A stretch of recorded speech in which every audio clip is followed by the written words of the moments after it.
What's going on, everybody? Zenni Eyecons, the initial interview, the first episode of Zenni Eyecons. You know, we got to bring an icon and a special guest, none other than three-time NBA champion with the Chicago Bulls. It's none other than Toni Kukoč. Sir, welcome. Thank you for having me. Good morning. How are you? I can't complain. Lots to talk about. Primarily where we are right now in the NBA Finals. You know a thing or two about that process. You also play for the Milwaukee Bucks. What are you observing from your lenses? Well, it's an interesting series. My opinion is that Bucks have more firepower, have more players. And on the other hand, the Phoenix seems to play better right now. And we'll see. I think that this next game is the game which who wins that game, I think, is going to win a championship. They know each other so well, but by now, I don't think there can be any surprises thrown in anymore. These are the games that actually individual qualities come out. In a way, I thought Milwaukee yesterday survived that game, which was very important and critical for them. And especially when Drew shoots, 4 out of 20, I think. But which in a way he is used to play defense on the two best players. Booker and Paul. So sometimes you're gonna have a game like that. But I felt that if Milwaukee survives that game, which they did, they have a good chance. I like actually the way the basketball has been played on both sides right now. You ever played the game Connect Four? What? Have you ever played the board game Connect Four? No. So no. It's like checkers, but it's like up this way, and it's you got to get four in a row. Yes. I know what you're talking about. Never play. I don't have patience for it.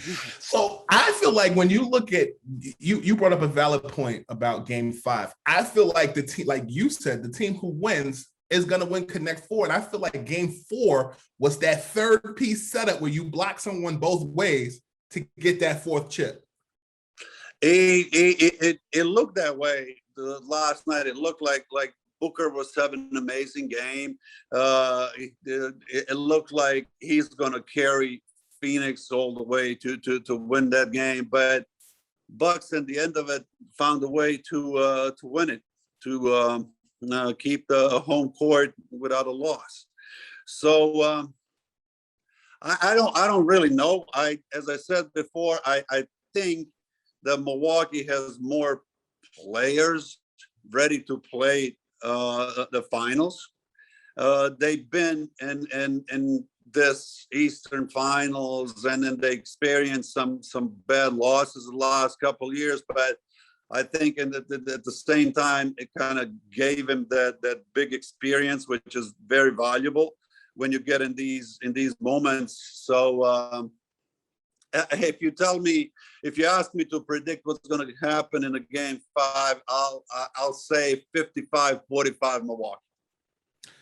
Not only are you an NBA veteran, you're also the weatherman. You're predicting the weather. You're predicting the vortex that will be Game 5. I appreciate that. And what I genuinely appreciate with you is this. When I look at the 90s NBA culture, you, to me, were a pillar in this regard. I look at Vlade Divac.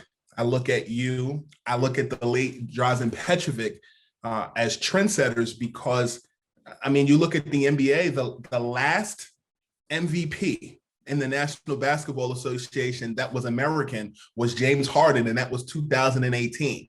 Following that, Giannis, as you mentioned, international player. You look at Nikola Jokic of the Denver Nuggets, international player. Sir, you birthed this. When you look at the process of just international play in the NBA, your first instinct is what? What do you think? Well, right now I'm thinking a global game.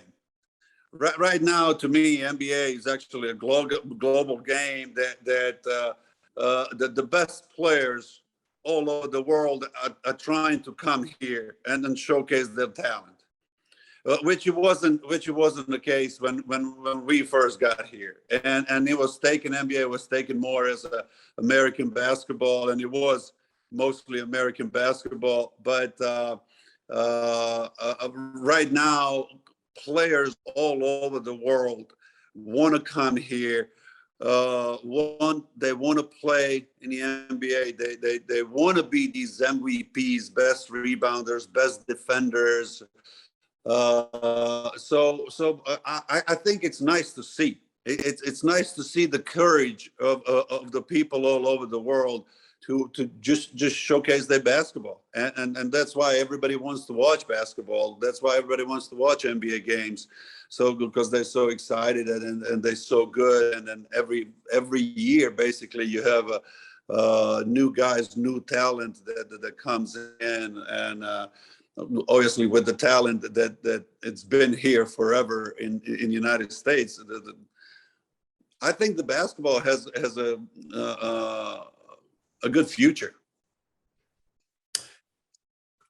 Word on the street that everybody knows is that you're a 2021 Naismith Basketball Hall of Fame inductee.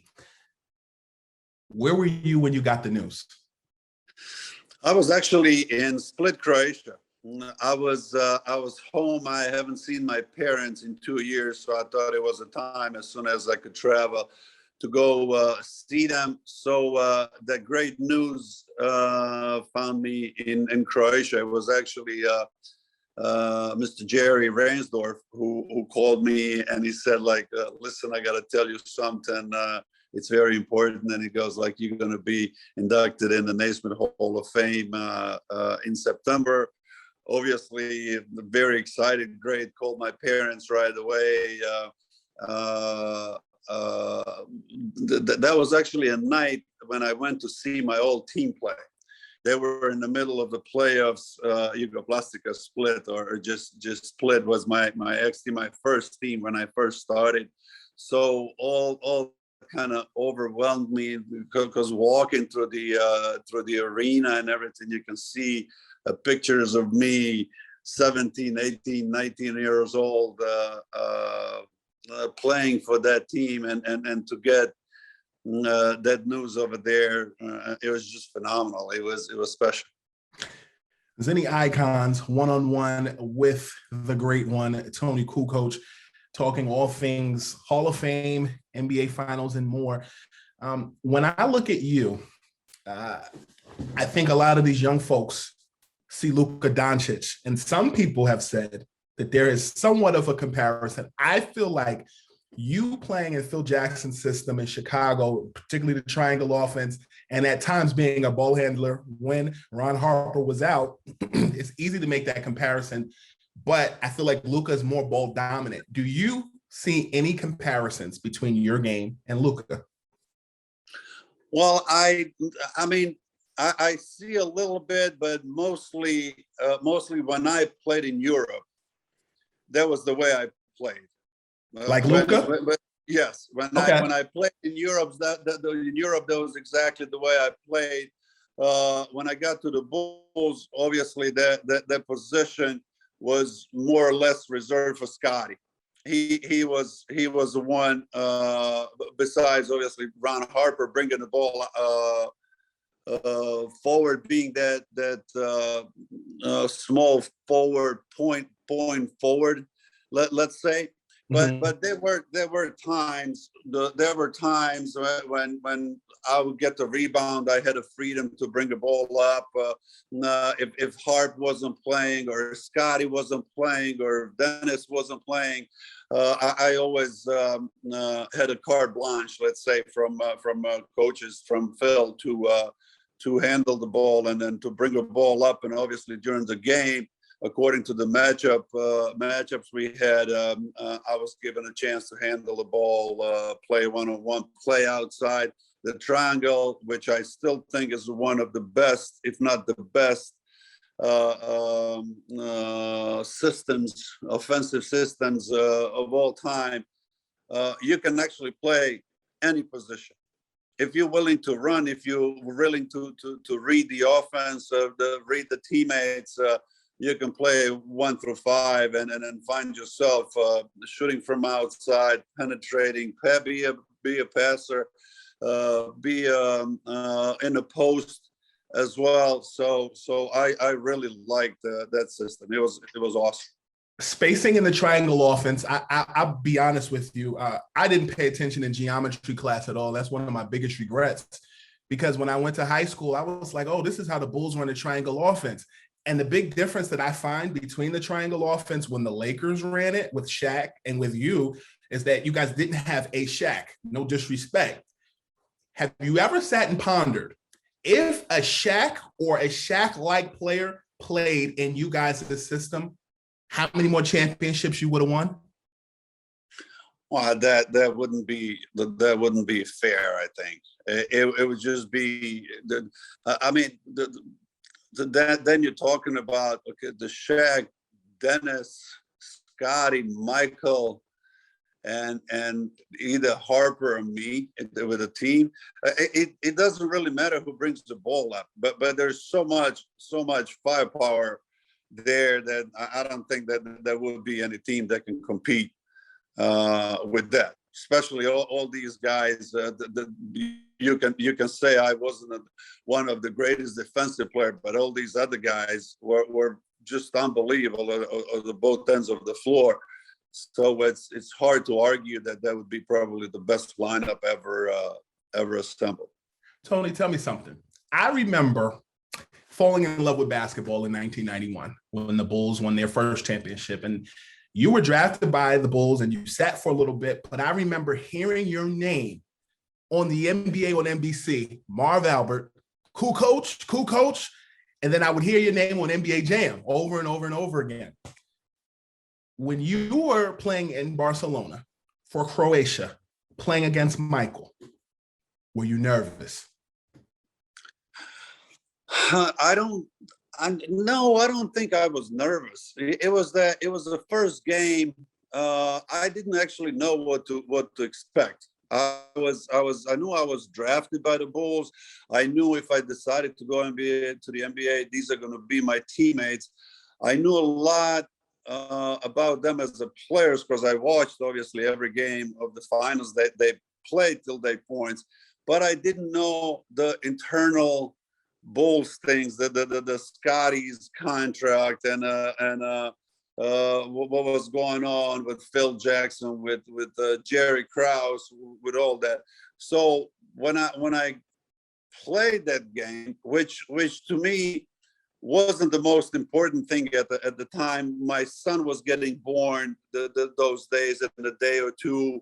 To us was just a game in a group that we had to face, but it wasn't as important as us beating other teams in order to get to the finals. So yes, I had a horrible game. Yes, I didn't do much that game, but that happens when you're talking about Scotty and Michael guarding you. You're talking about two best defensive players at that time guarding you, which I don't think many guys experienced. Probably Magic experienced in the finals, or I don't know, some other player. But those are the two best defensive and offensive players at that era. So not that many players are going to do who knows how well. Thank God I did well in the finals. I had a decent game, but it was a game that actually told me that I'm worth that it's worth going to the NBA. That it's worth giving myself a chance to be a teammate to these guys, and I believe that we can do good, and I can be a part of the Bulls. And that the whole persistence of Jerry Krause bringing me to the Bulls, it was correct. It was right. He was right to insist to bring me to the Bulls. I've heard Drazen Petrovic or heard stories of Drazen Petrovic, how hyped he was to play against Michael specifically in the Olympics, and even when he was a member of the then New Jersey Nets. I'm always interested in hearing Mike's level of smack talk. In the Olympics, was he more verbal than he was as a Bull? No, I don't think so. No, I don't think that Michael would talk smack. Michael was one of those guys. If you don't wake him up, he's just gonna play because he believes in his skills and his dominance, and he'll probably score 25, 30 on you if you let him be in a way. But if you're gonna start talking trash to him, you make sure that you can cover it, because if you can't, he'll hit you for 45, 50 and let you feel each and any bucket he scores. Did you feel like when Marv Albert said your name on the NBA on NBC that you arrived? Well, I wasn't sure about just hearing my name that I arrived. I had to play a certain amount of games, and there was a part of the adjustment that we had to go through. You're getting into a new team, into a new system with the new players, with the new coaches, and especially when you're a well-established player in Europe, going into a new environment can kind of be double-edged sword. It can kind of backfire, but thanks to the players, and I mainly say that first year Scotty did a great job accepting me, and the Cartwright and Pax and BJ, which helped me a lot. I think even Michael not being there that first year helped me just because of getting a minutes of playing time right away, getting to know triangle offense and what coaches want from me was very important. And actually coaches given me a chance to finish games. He gave me 3 to 4 chances, the last second shots that I knew the ball was coming to me. Then I'm going to take the last shot. All that gives you confidence. It gives you the idea. Okay, now it's literally just up to me to show people and to prove myself. And the 3 championships and me now getting into Hall of Fame, I guess, just make him red for everything. Toni Kukoč is in the building. He is my first guinea pig for Zenni Eyecons, talking all things basketball. You brought up a very solid point. That Bulls team, when Michael went to go play baseball, I've always been fascinated by it, mainly because y'all almost still went to the finals, played against the Knicks without Michael. I mean, yes, I know Michael was missing, but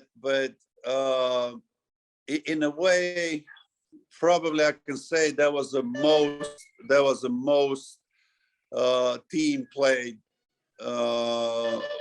basketball that we did. The ball was shared. Everybody stayed inside the triangle. Obviously, Scotty had an awesome season. One of the I'll say the MVP kind of season that he was a guy that made everybody else going. He did everything possible to keep that team on the right course. We just enjoyed playing that season. I think if some players, which was a lot of new players, I mean, Hart was new, I was new, Steve Kerr was new, Bill Wennington was new. If we had a little more experience when it comes to NBA playoffs and all that, I think we could have gone at least to the NBA finals. I mean, we were shot away, or let's say not one call away from reaching the finals that year. Toni, listen, New York is home, but the Bulls were my team. My dad is from the West Side. How tough were the Knicks that year? They went to the finals. How tough were they for you? Knicks were always a toughest for me. Everybody knows that in that era, basketball was so physical. And we used to joke that the foul that he didn't draw any blood wasn't a foul. So that was just the way the basketball was played. So to me, that came from Europe, and I always played outside, and I was always that point forward to come and try to play power forward spot and play against Oakley and Mason and Charles Smith and the sometimes by accident get matched up with Ewing. It was just hard. I mean, these guys that's the way they play. That's the way the game is played for them. So every time they can hit you, hold you, it was just something new for me. It was something I had to get used to. I needed a year or two to get used to that kind of basketball, and thank God I did. But New York was always either the hardest or one of the hardest teams I ever faced in my NBA career. Vernon Maxwell's a friend, so is Kenny Smith, and I've ad nauseum have asked them, and I'm sure you get this 1,000,001 times, whether Michael played or not, or if you guys made it to the finals without him, would you guys have beaten the Houston Rockets in 94, 95? I think we beat them that year. Every game we played. Maybe I'm mistaken. I'm not sure, but it's hard to say. I don't know. Akeem was just something else. When it comes to basketball skills, to me, he's the best center of all time. When it comes just to the basketball skills, the fundamentals of basketball. I'm not talking power. I'm not talking the Shaq. I was about to say. Yes. Sure. I absolutely. But I hope you're going to agree with me when we can discuss the somebody who has a God-given talent, physical abilities. I mean, Shaq being that strong, that mobile, that big. What do you present that you can say, okay, I'm going to guard you with this? Not much. In the sense, when you see a larger one, his size, his weight, you say like, okay, maybe there's a chance that I can guard this guy. But then he shows you all these moves. He shows you how fast he is. He shows pretty much every fundamental of a basketball imaginable, and you say like, okay, it's the same thing to me comparing LeBron and KD right now. On one side you have this pure lightest the hand that to me ever existed in basketball, the guy that can't be stopped, and then on the other side LeBron, who has a different view of the game, but he's so physically dominant and so good. So it's up to the people liking of basketball. But we're talking the greatness either way. And going back then, not to forget what the purpose of this question was. I'm not sure that we wouldn't beat Houston, but I think we wouldn't been. It was different matchups. Mm-hmm. I think we were better outside, and they were obviously better inside. But we had a lot of guys that can spend fouls on a key. Tony, I'm gonna tell you something. What you said about Hakeem, I respect, because I look at Hakeem Olajuwon as the Muhammad Ali of the NBA. He was such a freak of nature. Like he had heavyweight power, but he moved like a lightweight. And I feel like Hakeem had the spin moves and the counters. He moved like a guard as a center. Yes. That's probably the soccer part that he had in him. Yep. I mean, I played soccer for 4 or 5 years before I started playing basketball, and I know how that footwork that you use in soccer, and then having a ball in between your feet, how they can help you actually move and then find the other ways to move.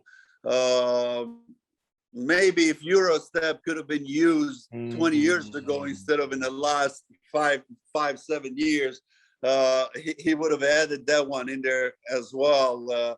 Now, I tried, but I was called for traveling a couple times. I did. So that move needed to be accepted by the referees and the crowds here. Couple more questions. One, you played in Philadelphia with the 76ers. Allen Iverson was your teammate. He got called for palming and traveling a lot early on in his career. Have you ever seen someone so fast on a court like the answer in your playing career? No. I think, I mean, you can talk about other guys being fast but just his size and the way he moved through the people, it looked even faster. So just the ability, because we're talking about nowadays guys, when they that big, very rarely do they want to go in the paint and they want to shoot threes and then they want to dribble the ball all over the place. But AI was different. If he could find a way all the way to the rim, that was his first choice. He would rarely just settle for the shot. And in the era that we played with people would foul you very hard if you were in the paint. I'm pretty sure there was a lot of guys that would try to leave a mark. So he would have a second guessing, should I go in there or not, or should I just to shoot the ball from outside?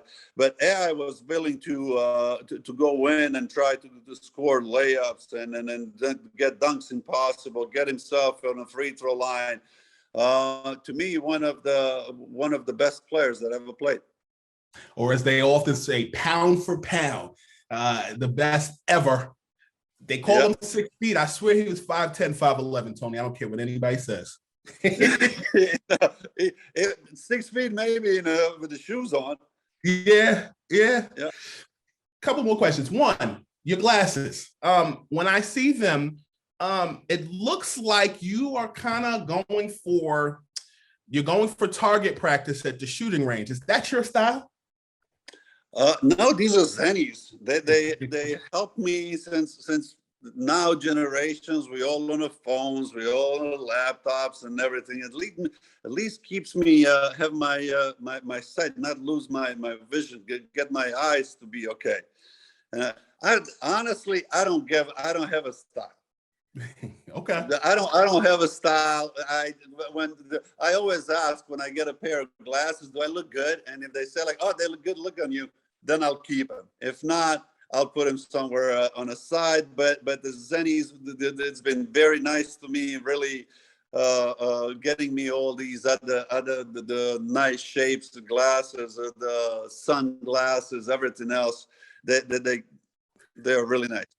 Well, you know, Tony, you could have fooled me, because in the 90s, every time I watched you guys on TV, you had everybody's sneakers. You had the Air Jordans.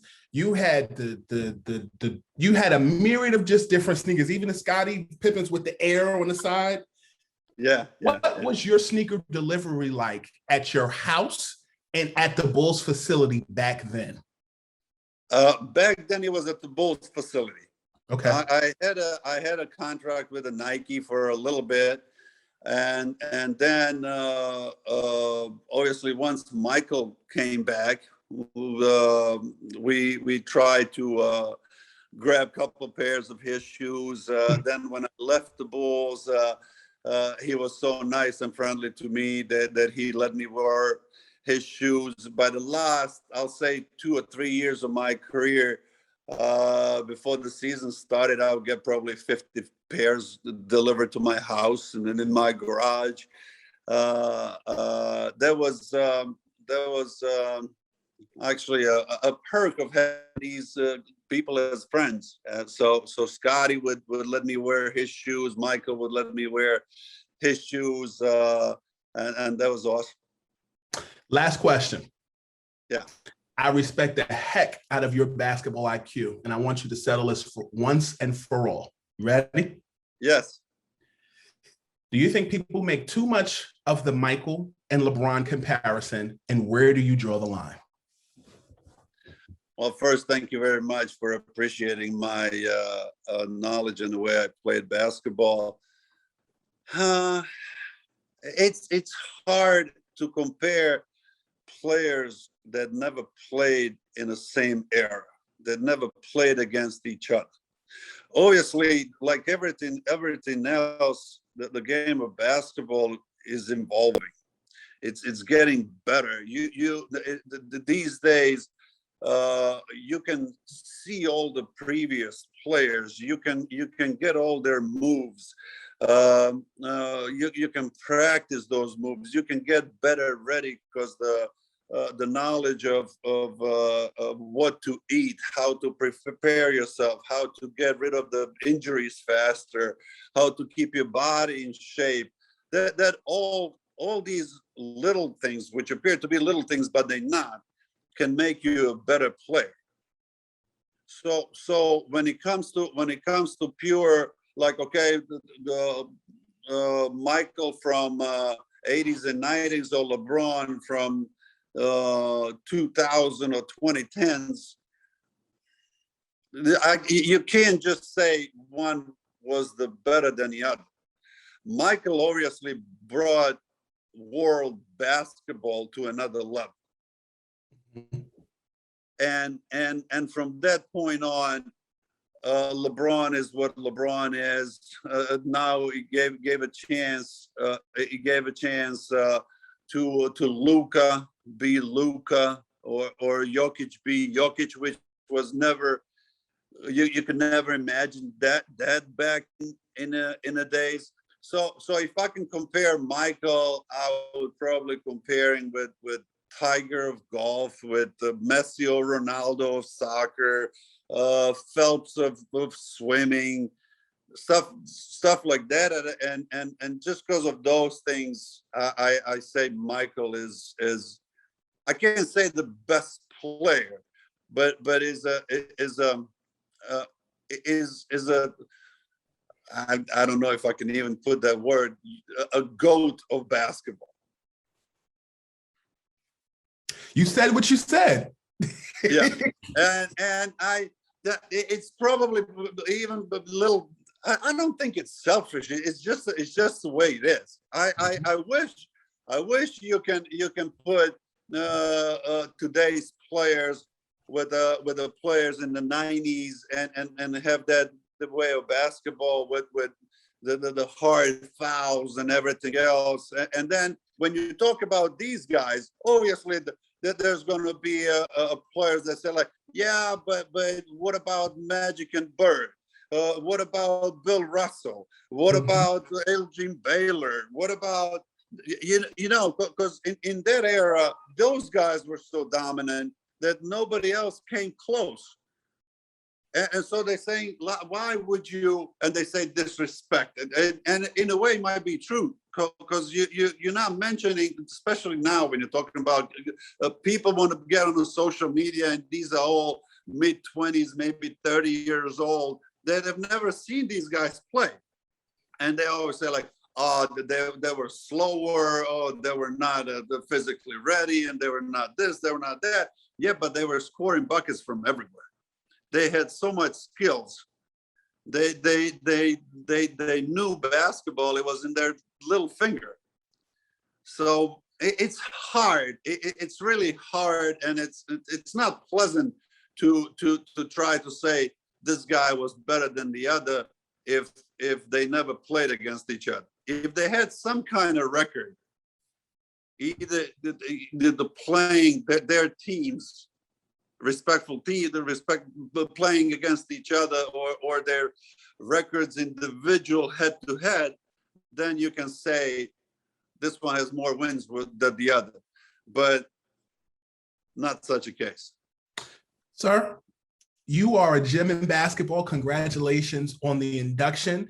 Congratulations on being a lifelong student of the game.